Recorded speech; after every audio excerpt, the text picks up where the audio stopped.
Imagine a world where the church bells never stop ringing. Not for weddings, not for prayer, but for funerals. So many funerals that the sound becomes a constant, dreadful hum across an entire continent. This was Europe in the year 1348. People stopped counting the dead because the numbers were simply too vast, too horrifying. Nearly half the population was gone. The end of the world arrived silently, carried on the waves. In October 1347, 12 merchant ships from Genoa pulled into the Sicilian port of Messina. But this was no ordinary arrival. Sailors who staggered ashore were ghosts, their bodies covered in grotesque black swellings, oozing blood and pus. Many were already dead in their bunks.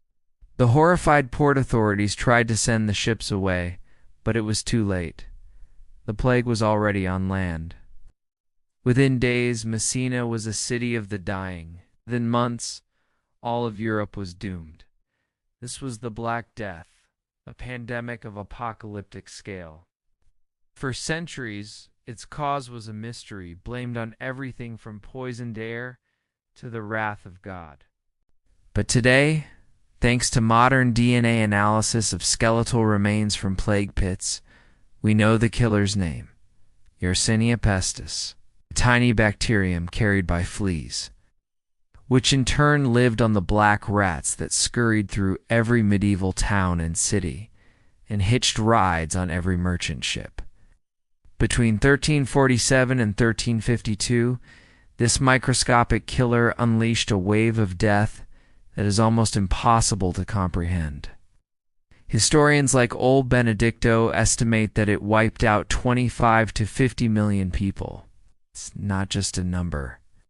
That was between 30 and 60% of Europe's entire population. Imagine looking around your city today and seeing 1 out of every 2 people you know disappear. That was the reality. The great cities, centers of culture and commerce, fell first. They became death traps. In Florence, the writer Giovanni Boccaccio left a chilling eyewitness account. He described bodies being left abandoned in the streets, piled up in doorways.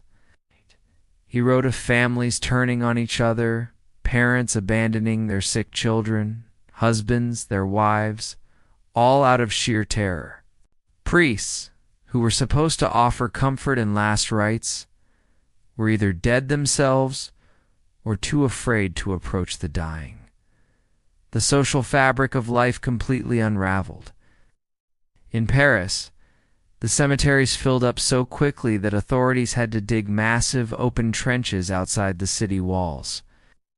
Day and night, carts would rumble through the streets, their drivers calling out, "Bring out your dead," as bodies were unceremoniously tossed in and buried in layers like lasagna. In London, the situation was just as dire. New burial grounds had to be consecrated almost overnight to handle the sheer volume of corpses. It's the East Smithfield Plague Pit, excavated in the 1980s. Revealed thousands of skeletons, buried with a haste and desperation that you can still feel centuries later. But the plague wasn't just an urban disaster. It swept through the countryside with equal ferocity.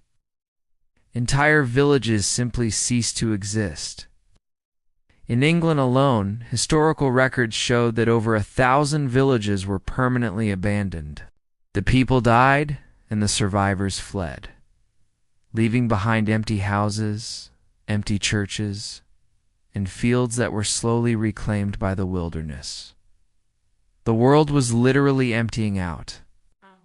The Black Death did more than just kill millions. It took the entire medieval world with its rigid structures and ancient certainties and shattered it to pieces. Before the plague, Europe was defined by feudalism. Most people were peasants or serfs, legally tied to the land they worked. They couldn't leave, they couldn't marry, they couldn't do much of anything without the permission of their lord. Labor was abundant and therefore cheap.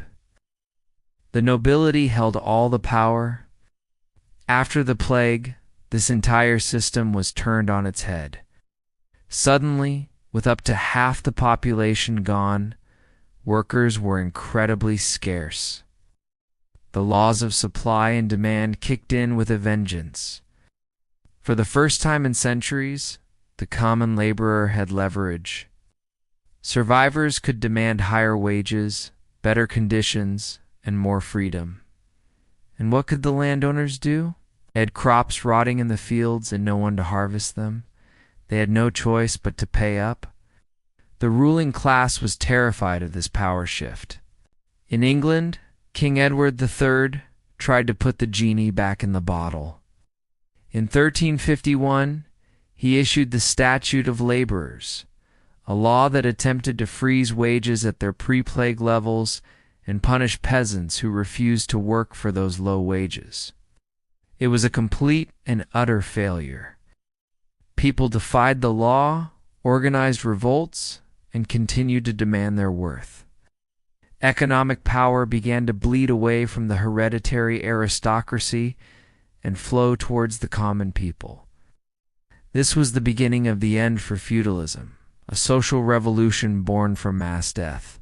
Religion, the very bedrock of medieval life, was also shaken to its core.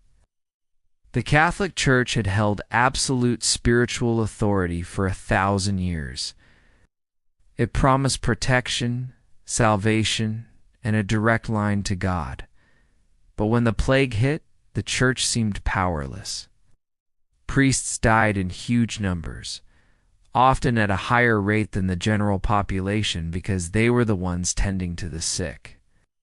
Many bishops and high-ranking church officials simply fled the cities to protect themselves, abandoning their flocks. People prayed, they fasted, they went on pilgrimages. The disease continued its relentless march. For many, their faith was broken. If the church couldn't protect them from this, what good was it? This crisis of faith expressed itself in different ways. Some, like the flagellants, turned to extreme fanatical devotion. They marched from town to town, whipping themselves bloody in public spectacles, hoping their self-inflicted pain would appease an angry God. Others swung in the opposite direction, losing faith entirely and embracing a live-for-today mentality. The church's moral and spiritual authority was deeply wounded, creating cracks in its foundation that a century and a half later would help the Protestant Reformation tear it apart. The plague also triggered a revolution in science and medicine. Medieval doctors were completely helpless. Their theories were based on ancient Greek ideas, primarily from the physician Galen. They blamed the plague on miasma, bad air, or corrupt vapors, or on unfavorable alignments of the planets.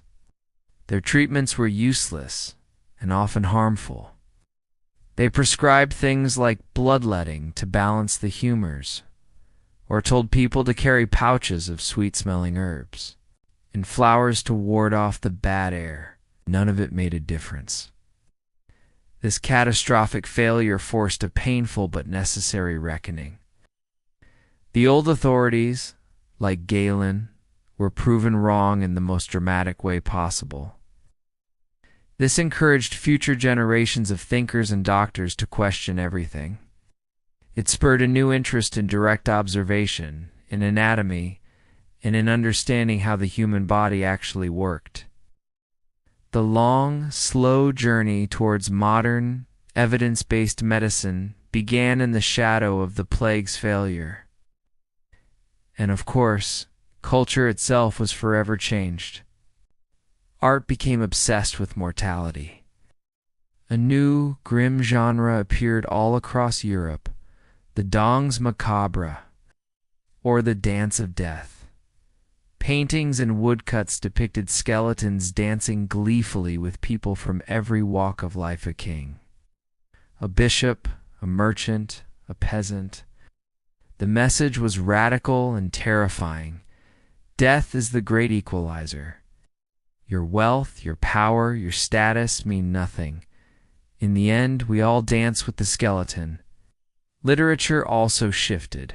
Instead of focusing solely on religious themes and the lives of saints, writers began to explore the messy, complex, and often dark reality of human nature.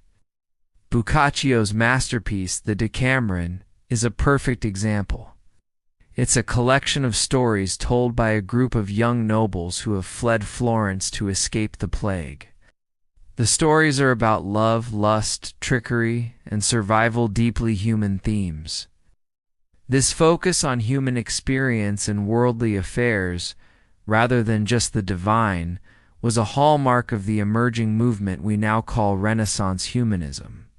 Finally, the Black Death even reshaped the role of government.